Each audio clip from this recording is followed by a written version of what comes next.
Good morning, and welcome to the First Parish Church in Framingham. It's great to see all of you here, and I imagine anyone watching online, it's great to see you as well. We are a Unitarian-Universalist congregation, and we are a welcoming congregation. We believe that every person is inherently worthy and has the right to flourish with dignity, love, and compassion. That means no matter whom you love, how you move around in the world, your race, your age, your gender identity, your beliefs, and no matter where you are on life's journey, you, yes, each and every one of you are welcome here. My name is Michael Packard. I use he, him pronouns, and I am your worship associate this morning. Please be sure to read the announcements in the order of service, and also be sure to put your phones and other devices that may make noise to their quietest setting. While beeps and buzzes can be distracting, we welcome your human noises, your cooing, your laughter, and most of all, your singing. After the service, please join us across the Greeley courtyard for coffee and conversation in Scott Hall. If this is your first time joining us, welcome. We know it takes a lot of courage to try out a new religious community. We look forward to getting to know you better. And if this is a religious community that you call your own, welcome home. So let us take a deep breath in and out. Let us release all that we need to let go of in order to be fully present to ourselves, to one another, and perhaps to the sacred in this time and place. May we all find solace, meaning, and renewed purpose in today's service. A flame within a chalice is a primary and much beloved symbol of our living Unitarian Universalist faith that connects us with our heritage, but also lights the path to our future. To symbolize the light of reason, the warmth of community, and the fire of commitment, it is our tradition to ignite our flaming chalice whenever we gather together. We light our chalice this morning with these words from the Reverend Dr. Odette Fulbright Fulson. This light we kindle is set in the lamp of our history. We inherit this free faith from the brave and gentle, fierce and outspoken, hearts and minds that have come before us. Let us be worthy inheritors of this faith, and through our good works, pass it boldly to a new generation. Now let's rise in body and spirit to sing our opening hymn, number 360, Here We Have Gathered. The words and music are printed in your gray hymnal.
Please remain standing, and we will sing and say our words of affirmation.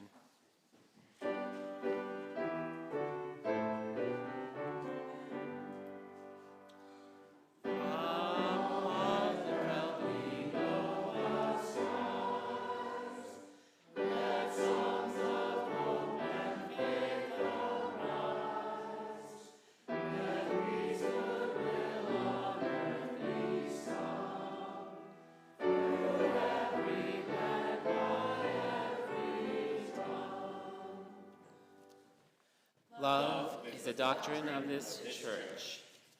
Quest for truth is its sacrament, and service is its prayer.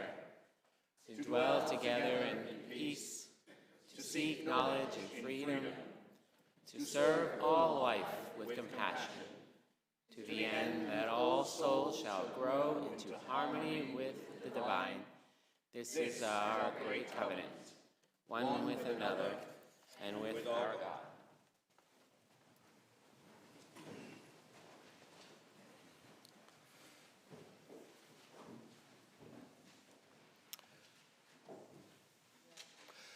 Good morning.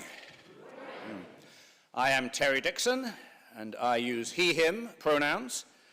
And as always, I am deeply honored to be your ministerial intern here at First Parish. Thank you for your love, for your compassion, and for your trust. We are a people of deep joy and great sorrow. So now we share the things that weigh deepest on our hearts. You can submit your joys and sorrows either online or in this book that is usually kept at the back of the meeting house. And in between sharing our sorrows and joys, we will sing There is a Love, which is printed in your order of service.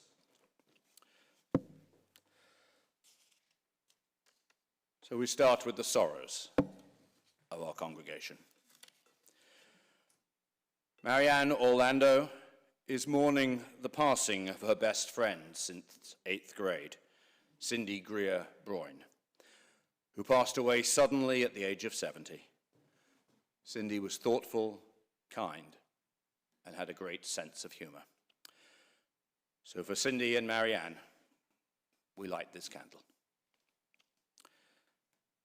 And so let us now sing, There is a Love Holding Me.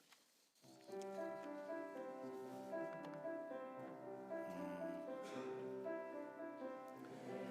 is a love holding me. There is a love holding all that I love. There is a love holding me.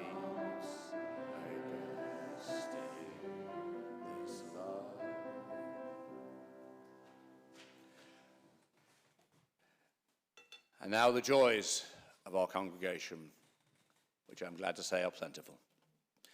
First of all, Diane Bassett and Diane Engel share a joy, which is that they are glad to know that Larry Decker has been released from the hospital and is enjoying the comforts of family, friends, and home.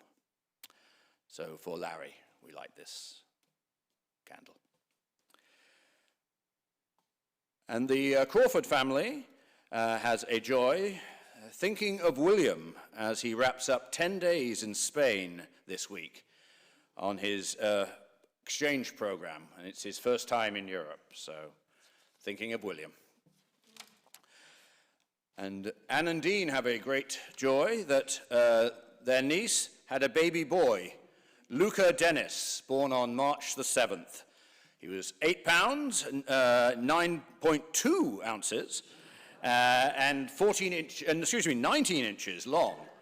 And everybody is doing well, so, and Anne and Dean say they can't wait to meet him.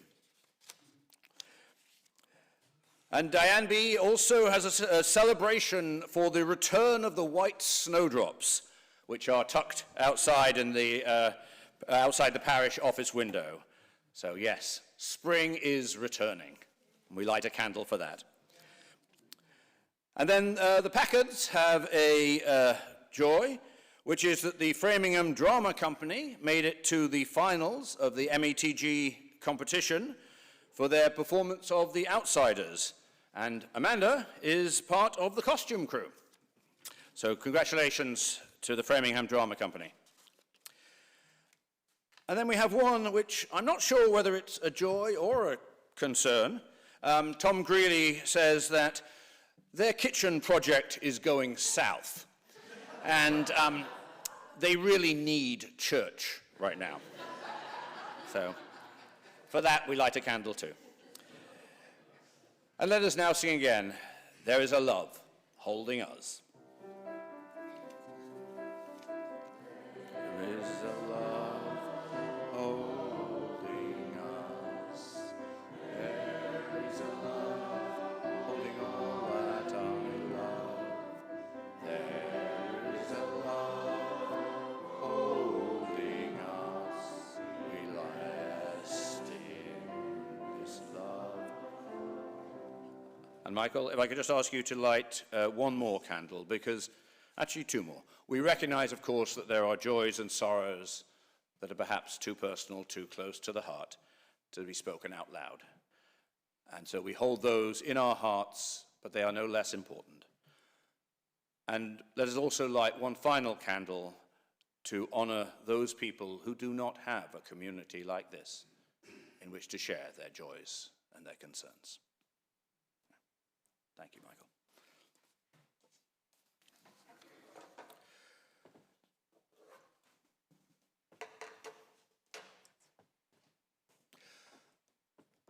So I invite you now into a time of contemplation, prayer, or meditation. Please settle into your seat with your feet firmly on the floor and feeling yourself supported and held. I invite you to take a deep breath.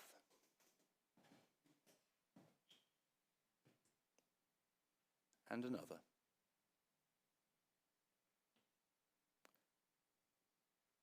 Please sit upright with your back firm but not rigid and your heart space open. And sink down into your body as you center yourself in quiet reflection.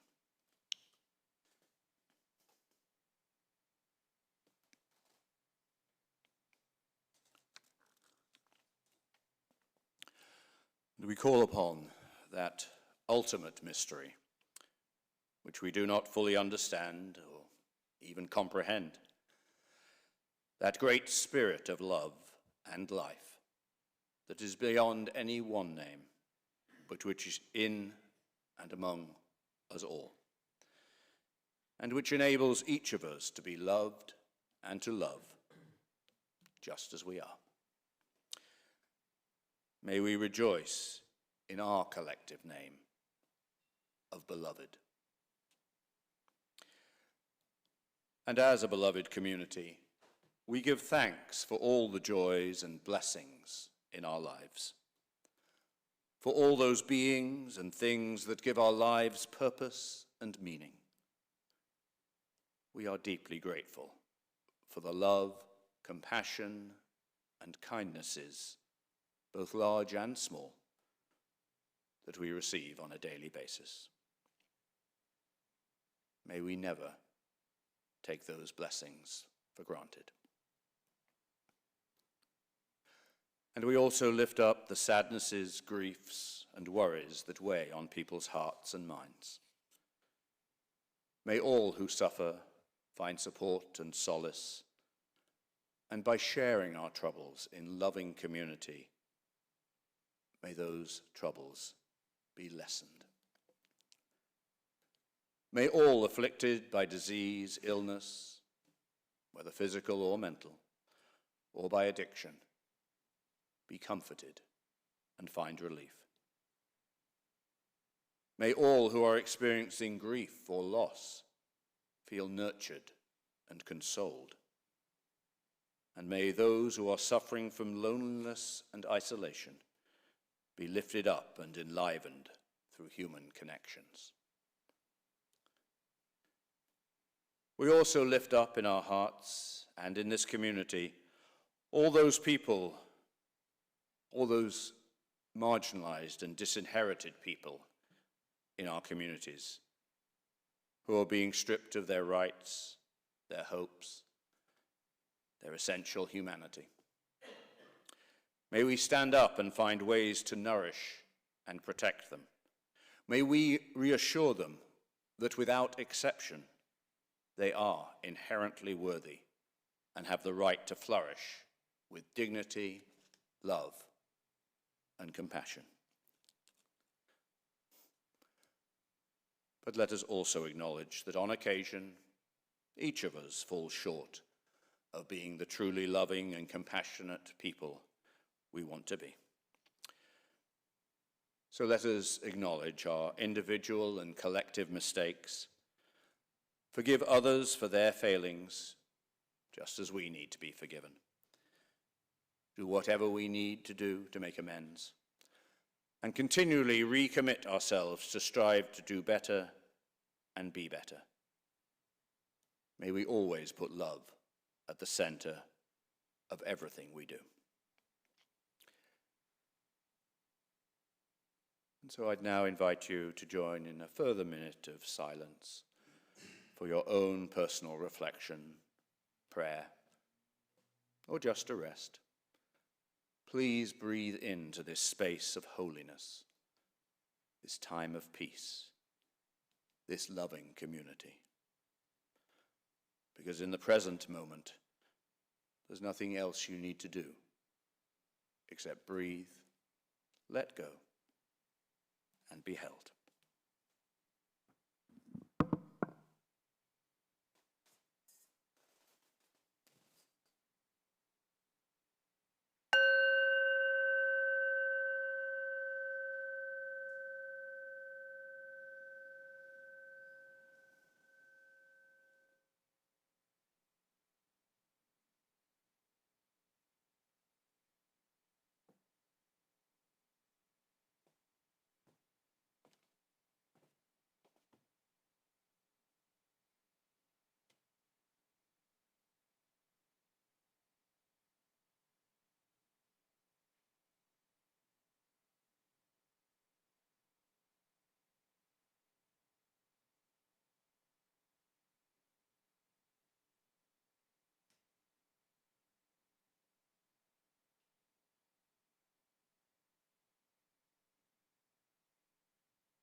So may we find ways to hold ourselves and each other lightly and lovingly.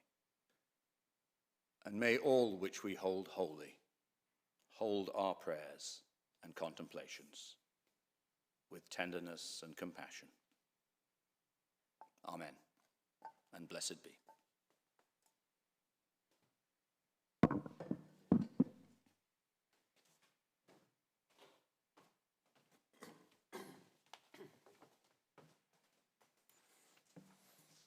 Now welcome up Oscar Lilienthal to say a few words. Good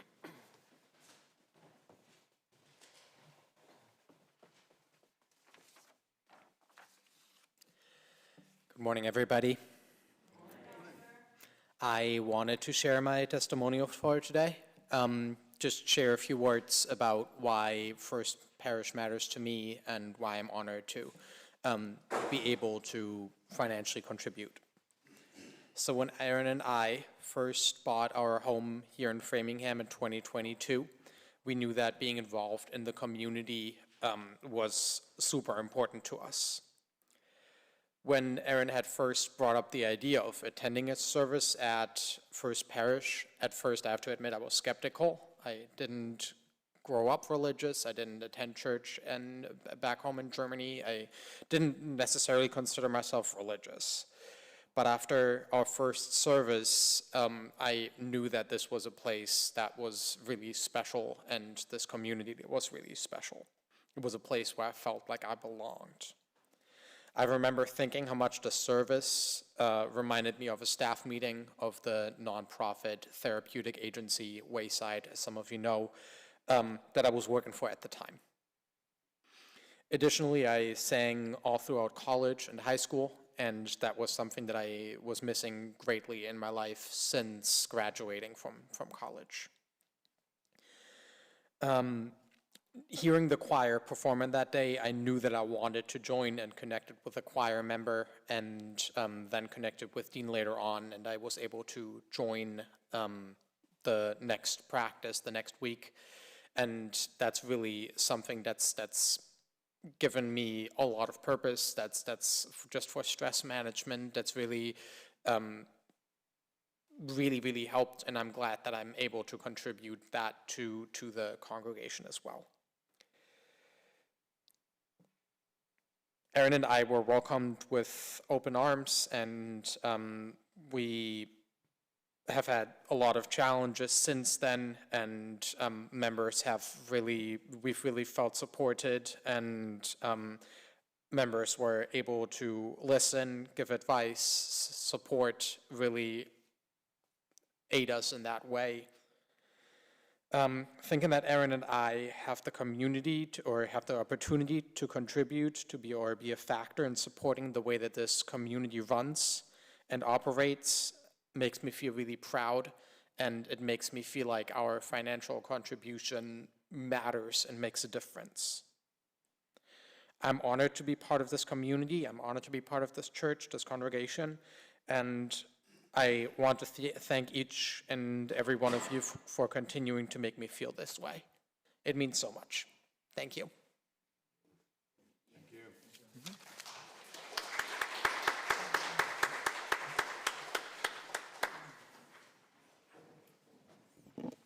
Thank you for sharing, Oscar.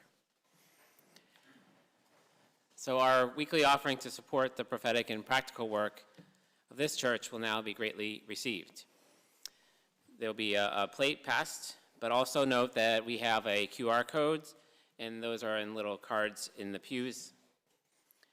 A good other worship associate had the good idea to bring one up here, and I forgot it because I was busy in the first service, but you can easily find them. Thank you for bringing them up and waving them. Obviously, if you're watching online, not applicable there.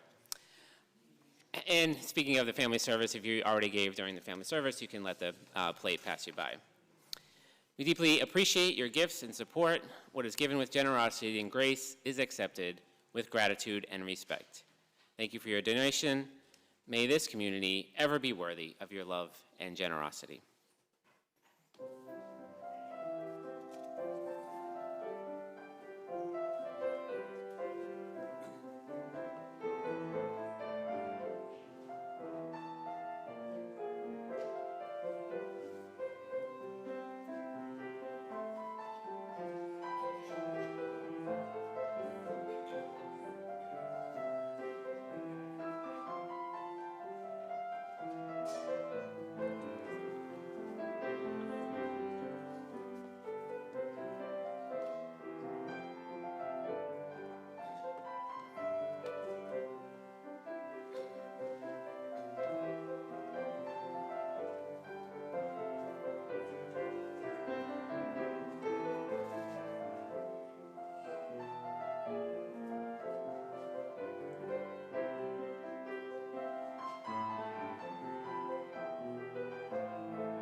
Our reading today comes from an inscription on the wall of a cellar in Kulm, where a number of Jews hid during the Holocaust. It goes, "I believe in the sun, even when it is dark. And I believe in God, even though he is silent. And I believe in compassionate love, even though it cannot reveal itself."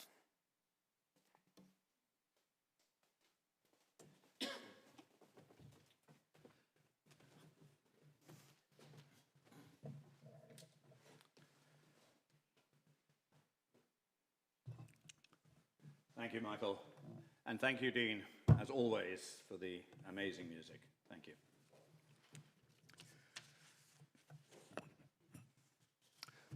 Well, good morning again. I appreciate you all showing up, because that's what I want to talk about this morning. Showing up, standing up, and being counted. And also what it takes to do so. Last week was the anniversary of Bloody Sunday. On March the 7th, 1965, peaceful protesters tried to march from Selma to Montgomery, demanding the right of black people to vote. But after crossing the Edmund Pettus Bridge, they were met by a blockade of Alabama state troopers and local deputies.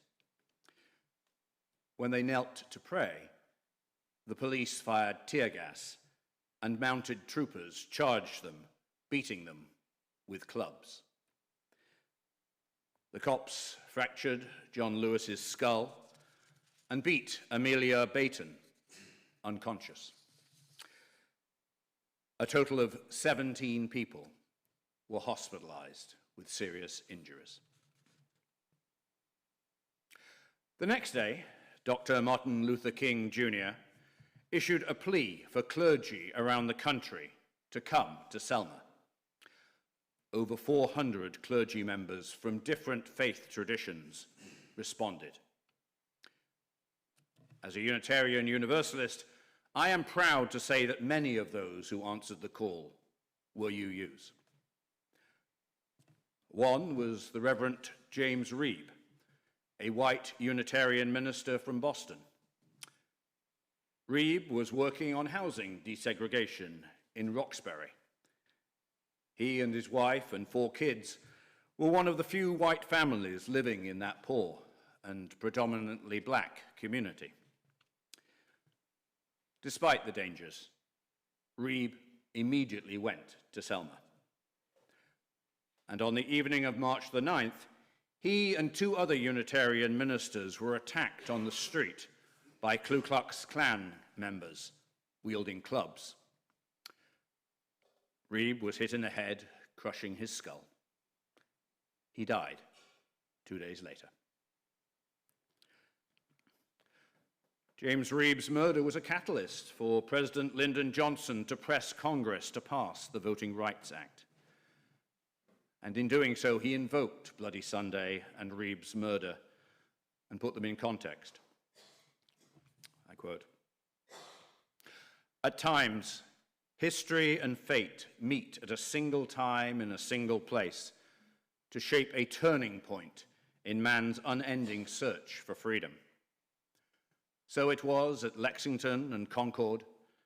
So it was a century ago at Appomattox. So it was last week in Selma, Alabama. There, long-suffering men and women peacefully protested the denial of their rights as Americans.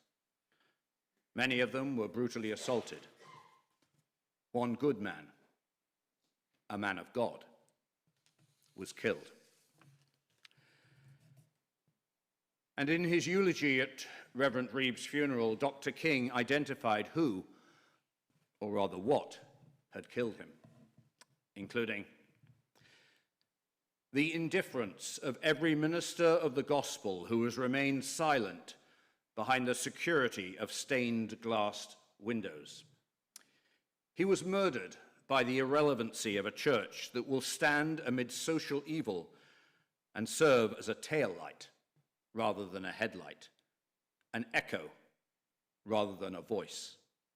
He was murdered by the irresponsibility of every politician who has moved down the path of demagoguery, who has fed his constituents the stale bread of hatred and the spoiled meat of racism.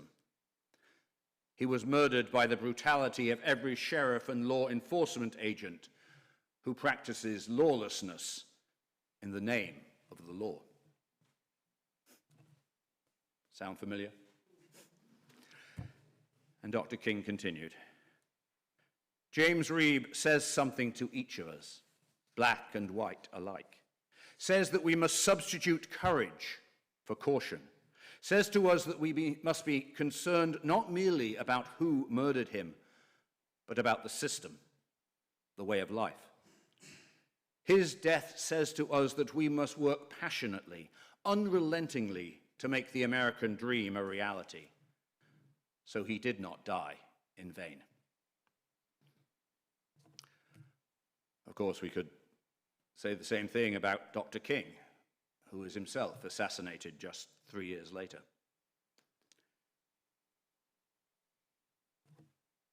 But what do we make of this today?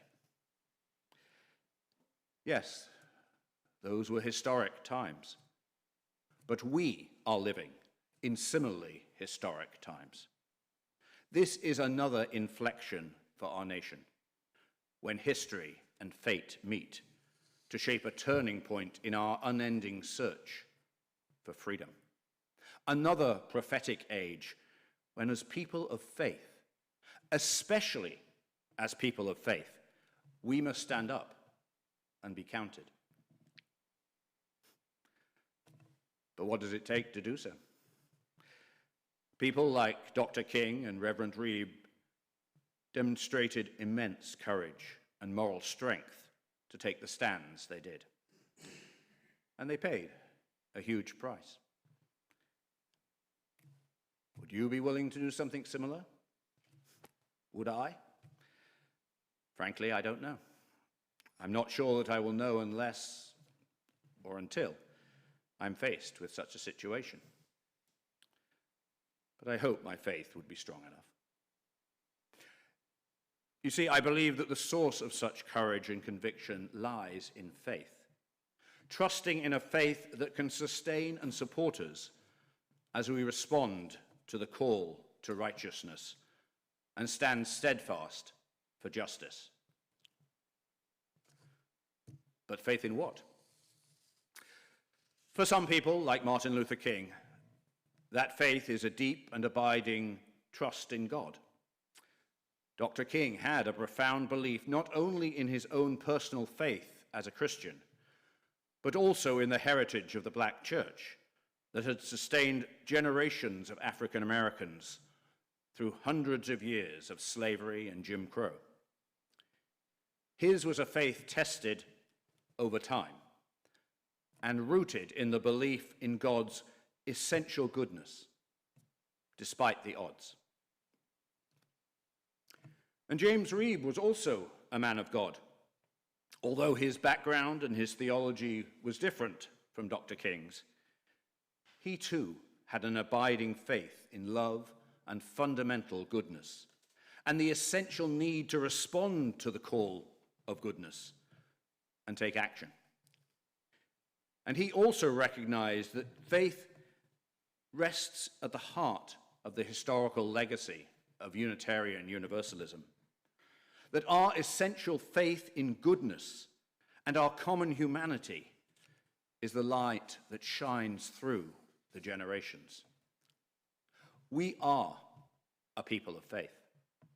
It is that same living, progressive faith that motivated our spiritual forebears, the abolitionists and social reformers, the people who challenged fascism and saved Jewish refugees in Europe, and those, like James Reeb and many others, who joined the civil rights movement. And that faith will sustain us today. As we choose to put love at the center of all we do. Our trust in the power of love is the flame of our living tradition that shines in our hearts and illuminates our work here and now. We may not all believe in God, or at least not the same God, but we do believe in love, in goodness. In good we trust. And standing up and standing firm is a way of giving back to that faith tradition, a generosity that links us to our heritage, but also a generosity of the present and for the future. It is a way that we can pay our faith forward. One of our shared values is generosity. As it says, we covenant freely and compassionately to share our faith, presence, and resources, because our generosity connects us to one another in relationship of interdependence and mutuality. Generosity is not just about money, although that's important. It's also about sharing our faith, our presence, and all of our resources. And is a big part of that is standing up and speaking out when we witness injustice and oppression. So through our shared faith in goodness, the heritage of good people like James Reeb, may we have the strength, courage, and generosity to respond to the call of righteousness in our own times. Let us find ways together to advance freedom and justice and resist the malicious forces of oppression and dehumanization. We must show up and stand up, even at the risk of being beaten down. Now, I'm not saying that we necessarily have to subject ourselves to physical beatings like John Lewis or Amelia Baton, or literally put our lives on the line like Martin Luther King or James Reeb. But we cannot stand idly by. In particular, we cannot remain silent behind the security of stained glass windows. As people of faith, we must be headlights, not taillights, prophetic voices, not echoes. So as Congressman John Lewis said on the 55th anniversary of Bloody Sunday, let us get in good trouble, necessary trouble, and redeem the soul of America. Because that is our duty, as Americans and as people of faith. Amen, and blessed be.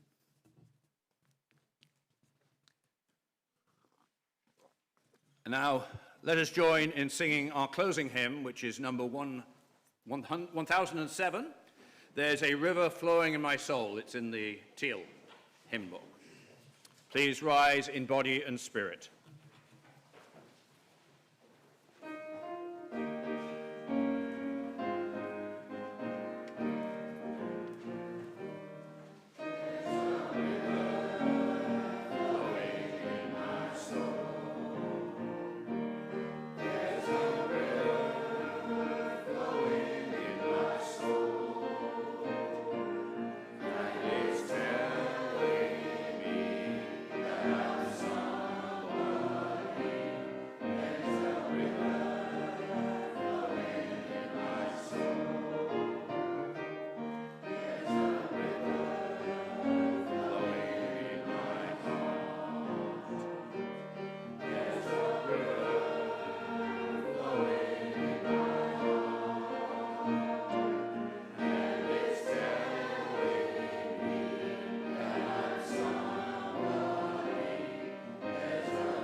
Please be seated.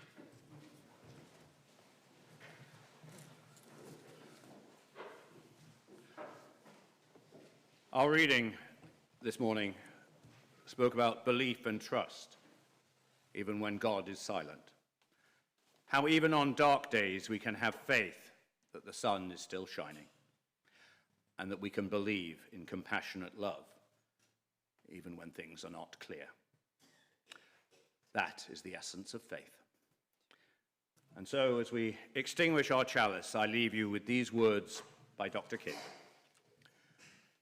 Faith is taking the first step, even when you can't see the whole staircase.